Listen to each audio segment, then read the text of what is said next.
once again at Kapow 2012 with Paul Cornell, writer for DC and Vertigo, and Boomer. You were with Stan Lee at one point, right? With Boom some time ago.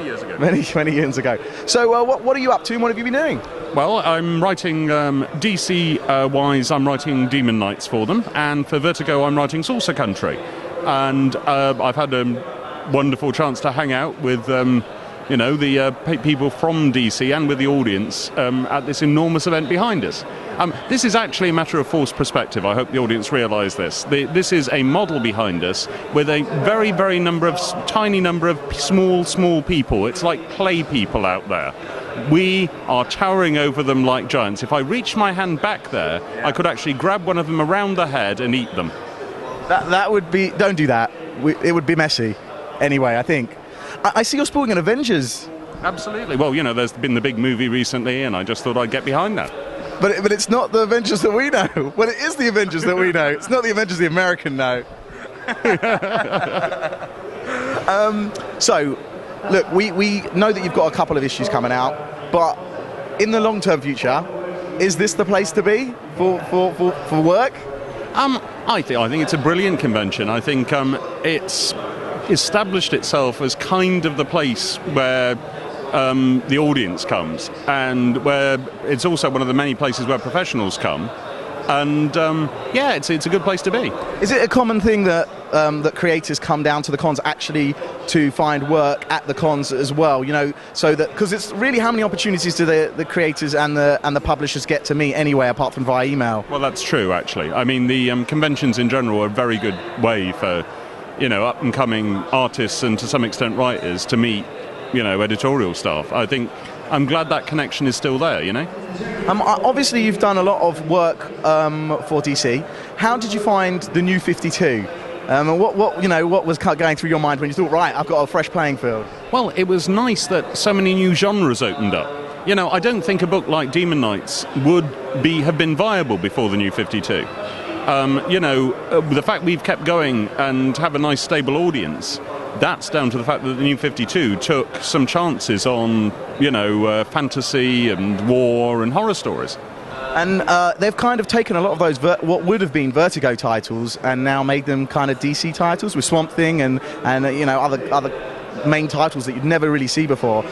Has this affected the way your career is now directed into the mainstream, or you feel like you were already there anyway with the supers, the cape and tights? Well, I like to do a bit of both, and I sort of approach Vertigo already, and so it's nice to have one foot in either camp.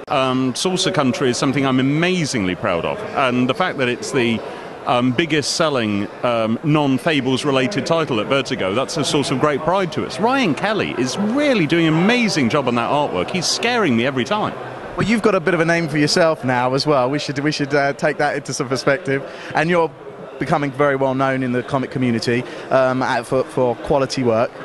So what so what do you think that you've got to achieve still in the comic world?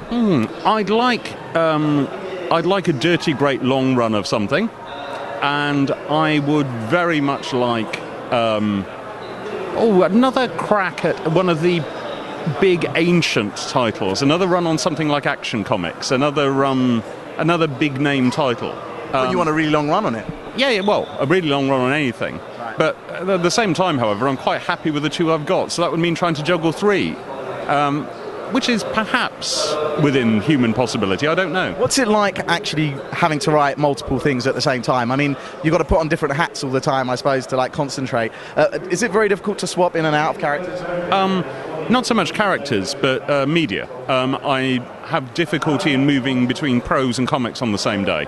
I normally take a little afternoon break and then come back to it and change mental gears a bit. So when you have to write these different stories, you're going to have to go back and understand what's going on. But so what happens? I start every working day. I go back to the start of the piece I'm doing and edit as I go, and then go forward. So I've got it in my head. Of course, there are things. The novel I'm writing the sequel to my novel coming out in December right now. Which is? It's called London Falling. It's out from Tor Books. It's the Sweeney Doo Buffy, December the 6th. Thank you for that. But plug, we like it here. The sequel is due on the same day as my baby. Really? I've got to deliver both on the same day, October the 13th. Which one's going to be harder to deliver? Well, Dan Delio just told me that was his birthday, October the 13th. I said we planned it as a tribute to you, Dan. We're serious about this. But when you get to a novel, of course, going back to the absolute beginning is really tough. I'm 30,000 words in, and I'm still starting at the beginning every morning. But it's getting to the point. I've heard that William... Wait a minute, hold on, I've got to stop you there. You go back, read 30,000 words, and then carry on. So you really are sieving it down. Yes, it means the start gets really polished. What about the end? The end is... That's why the ends of novels are like that. And they all lived happily after the end, off it goes. But now I've heard that William Gibson actually rereads his whole novel every single time he starts. Wow. He speed reads, and I sort of do too. You kind of know what that paragraph says because you've done it so often. Right. But at least then you'll get the idea of what's in it.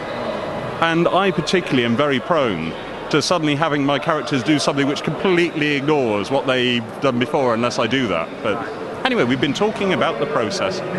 Well, no. I mean, it's not the normal stuff that you get, so it's quite strange to hear what actually goes on, especially as some writers and artists out there who watch the show. We've had CB on talking about how to get into the artwork, and we haven't really had someone who can tell us what goes on with the writing process, so it's really refreshing to hear it. One last question. When you're with the artist, or you send over your notes, this is what I want it to look like, this is what I want it to look like, what things would you say or tips would you give to people to make sure that you get what you want from what you're writing? Don't direct. The same thing in television as in comics. They want to know what you want to see in the picture, but not how you film it. So you don't say, he punches him on the jaw, we're looking at him from upwards from his boots as if we are an ant. Just say he punches him on the jaw. But at the same time, what they do want is emotional context. So he punches him on the jaw with a look on his face like he's never punched anybody this hard before and he's going to break down in tears. So it's kind of like descriptive writing, but only of the character's emotion, not of the scenery or how it's being done. Unless there's something, I will sometimes say, include a saucepan in the background because they're about to use three pages later they're about to slam somebody over the head with it, something like that. Right. But unless the saucepan's important, I don't mention it. Right. It's interesting. Only plot point pieces are put into the actual artist's work. Yes, I wouldn't dream of telling them. I would sometimes suggest an influence, something like, have you seen one of those Aztec temples? Something a bit like that, please. Right. Or something like that. Right. Okay, well, look, thank you so much for talking to Talk Comics. You can see it's getting majorly busy behind us. So I think they're yeah. Thank you again. Good luck. And we look forward to reading all your stuff in the future. Take care. See you again soon. Cheers. Thank you.